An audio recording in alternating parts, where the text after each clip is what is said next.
Hi, this video tends to explain the reason why you need to set up a rule when you're trying to manage your finances. Why do you want to manage your finances if really you don't want to spend anyhow, you don't want to be extravagant spender? So I'm gonna put you through the 50-30-20 rule, which is a simple guideline for managing your finances. So the 50-30 rule, it's basically a guideline that helps to represent how you manage your finances over a period of time. Okay, so the 50% of your discretionary income, that's your income after tax, it's meant to be spent on your needs. The needs are the most important thing you spend money on every month, like every month or every day. So this could be like your healthcare, your transportation, your insurances, your food, right? Your monthly food, like you spend on. So, and the 30%, which is the wants, goes to what you enjoy doing and you enjoy spending money on by your choice, okay? Which can be like subscriptions, it could be traveling, you want to eat in a restaurant and the like. So, and the 20%, which is the most important part of it, is for your savings, because you need money for your savings.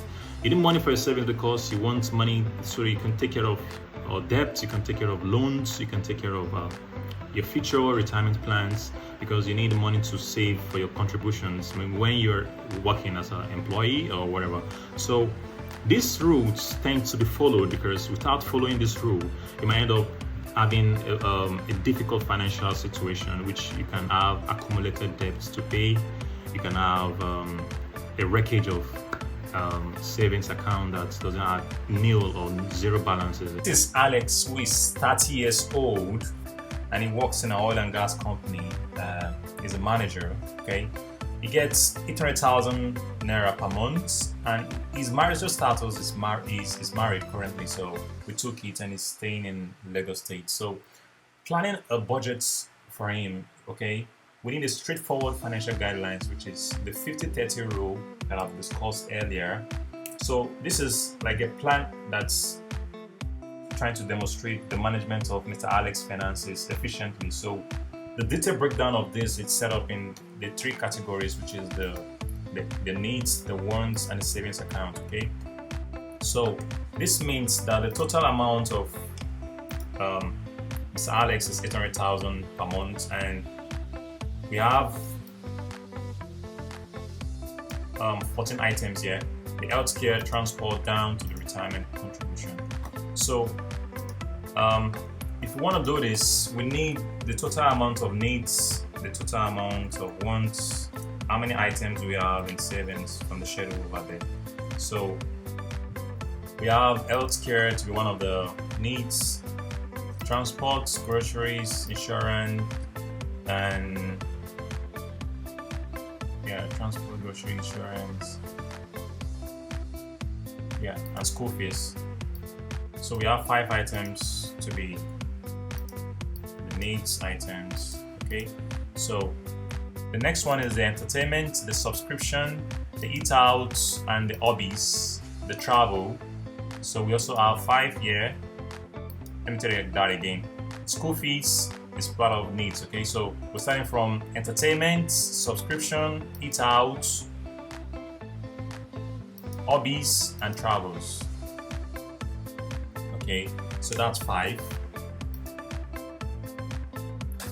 And the last one is the savings. So we need 20% to go to the savings. So this is the emergency funds. We have loan repayment, investment, and retirement contribution, which is 4 items. So we have the total number of 14 items altogether. So which is as calculated here. So now, to do this, okay, the salary payment of to Mr. Alex every month is 800,000 naira. So to have a breakdown of this, like the essential needs that need to go to the 50%, the wants, which are like payments you made on choice, which are like just from your choice, go to 30%, and the savings account is where you need to balance your needs and your wants. So you need a savings account for debt repayment, or maybe investment reasons or maybe saving goals and whatever. So now we have 5 items in the needs. So for 5 items in needs, this means that 800,000 multiplied by 5. Sorry, this one is 50% multiplied by 800,000. So we have 400,000. Okay, we have 400,000, and same apply here. We have 30% multiplied by Mr. Alex's salary per month. We have 240,000, and the balance is 20% for the savings multiplied by Mr. Alex's salary per month, which is a 160. Altogether, it's going to give us 800. Okay, so we'll shift this to the side. Okay, so you can see now that we have 5 items for the needs, 5 items for the wants, and 4 items for the savings account. Okay, so if I'm having 5 items for the needs, that means I'm going to divide this by 5. Okay, I'm going to divide the 400,000 by 5. Since I have 5 items that's going into the needs, we have the healthcare, the transport, the groceries, the insurance, and the school fees for the 2 kids. So I'm gonna need to budget 80,000. Mr. Alex needs to budget 80,000 for these items, for the 5 items.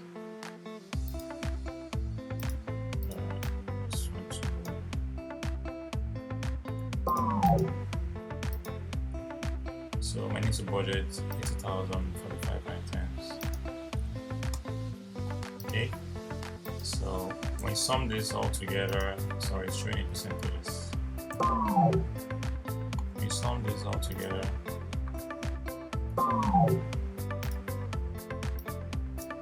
it should give us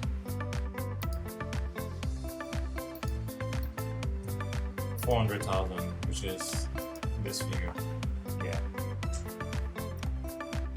So the next one is, we have 5 items in the wants, so we do the 240 divided by 5. We have 48,000 going into each. So we have 48,000 going into entertainment.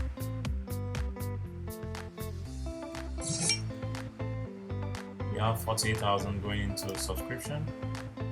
We have 48,000 going into eat out. We have 48,000 going into hobbies. We have 48,000 going into traveling. So when you sum this together, it gives us 240. The last one is the savings. We have savings accounts. Mr. Alex needs to put at least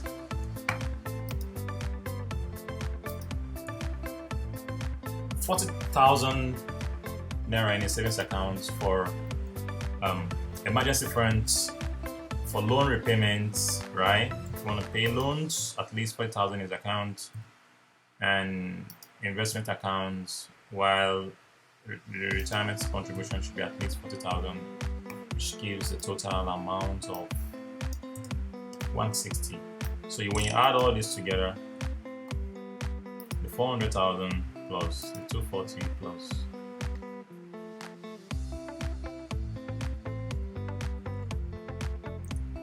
you have 800,000. This makes it to be 800,000 that Mr. Alex is. So to have a good balance of this, okay, there is a very key need for Mr. Alex to be able to manage his finances very well, because not doing this can result to a consistent spending more than he often gets. So which leads to borrowing money from elsewhere, which is not really needed. So he doesn't need to go extra mile to get more loans or more money elsewhere since he has this rule to plan out his budget for the month. So this will enable him to be able to enhance his financial flexibility, because high level of debt and low savings can limit his financial flexibility. It can also limit his ability to make major life decisions, okay, such as changing jobs and relocation, or pursuing some further educational careers and all. So this is the key reasons why investors or individuals or companies that are controlled by people needs to have a rule or a guideline that try to explain and help them to manage their finances very well. So a dedication of 30% is meant for the wants, which is a very key thing for the wants, because this is just something you spend on your choice, based on your choice. You want to eat out, you want to order some food from a restaurant, you want to go to Dubai, you want to go to Saudi Arabia, you want to go to Egypt, you want to go to New York to have a lifestyle enjoyment with yourself or your family. So this is where the money comes from every month. So you shouldn't spend more than this every month. You shouldn't spend more than 240,000 using the 30% rule. You shouldn't spend more than 400,000 for your needs, and you shouldn't spend more than 20% of your salary to your savings account. So when you add the wants and savings together, you have a total sum of 400,000, which is like 50% of your wants and savings. It's it's from the 800,000. Okay, so the wants and savings is 50%, while a whole 50% is going into your needs. Okay, this is very, very important. So to plan out your life very well, to plan out your life decision, especially when you're taking your finances seriously, there's need for a rule which is meant to be followed. Which this rule helps you to balance yourself, your spending and savings, which ensures that all essential costs, all essential expenses are covered, enough for you to enjoy your life and also prepare for the future. Because when you don't follow this rule, you might not be able to enjoy your life, you might not be able to follow some pattern that's meant to be followed for you to have a good, meaningful life. So the items I listed here are basically like the key items that every individual spend money on or may spend money on every month. So there's need for you to spend money on your health, there's need for transport, there's need for groceries, insurance, school fees for the kids, that's if you are married or you have kids. There's need for entertainment, and also there's need for a subscription of like maybe data, right? Okay, there's need for you to eat out sometimes with your family or with your wife. There's need for you to travel, there's need for you to pay loan, because every individual has an element of loan repayment in their life or in their endeavor. There's need for you to invest, okay, which falls back to the reason why I keep saying that investment is key. Okay, so thank you so much for your time.